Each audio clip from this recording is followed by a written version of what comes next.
जानिबा हम shoulder pain टा rotator cuff रो आसुची। रोटेटर कफ माने कोन? हम शोल्डर रे चारिटा लेयर टिश्यू अछि। फर्स्ट लेयर होची बोन एंड लिगामेंट्स रो। मु स्किन को कंसीडर करबे। फर्स्ट लेयर टा को हम धरिबा bone and ligaments. Second layer होची बर्सा। थर्ड लेयर होची रोटेटर कफ। फोर्थ लेयर होची कैप्सूल। हमें बहुत समय शुणु फ्रोजन शोल्डर लोकों को होता है सेटा कहा जो होता ना फोर्थ लेयर जो कैप्सुलर लेयर रहिला तार अबनॉर्मलिटी जो फ्रोजन शोल्डर होता है। बहुत समय लोको टेंडिनाइटिस है कि रोटेटर कफ टेंडिनाइटिस को मध्य फ्रोजन शोल्डर सहित कंफ्यूजन करता है।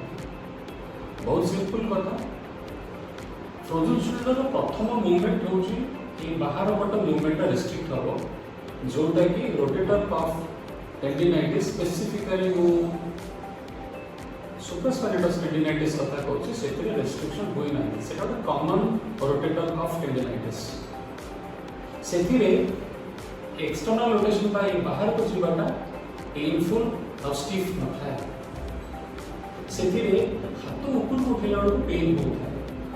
स्पेसिफिकली जदि आपणकर 60 डिग्री रु 120 डिग्री पेनफुल होची एवं ऊपर को कमी जाउची प्रोबेबिलिटी अछि जे सेटा सुप्रास्पाइनटस टेंडिनाइटिस। सुप्रास्पाइनटस टेंडन जो कि आसे के हाड़ रे लागि छी से जगहटा खूब दरज था। तो दुई तीन टा जिंस ना हम जानि परिबा घरे ही हम जानि परिबा जेटा रोटेटर कफ प्रॉब्लम हलाडी गोटे होची हाथ आमे तो पक्ष को परिबा एक एटा पेनलेस ही और फुल रेंज पर जाए 80 ରୁ 90 डिग्री जाए। एक हाथ ऊपर को उठेला बेलू पेन होता पारे एवं पेनफुल आर्क माने 0 टू 60 डिग्री रे किसी पेन हो 60 टू 120 डिग्री पेन हो 120 ରୁ 180 डिग्री पर्यंत पेन हबो नाही ताको पेनफुल आर्क सिंड्रोम बोली कहते। सो ये सामान्य कथा जो आम जापर आमर प्रोब्लेम को लेयर ये चारिटा लेयर टिश्यू भर को लेयर रोचे एवं जब रोटेटर कफ लेयर रोचे फिजियोथेरापी हूँ सर्वोत्तम चिकित्सा।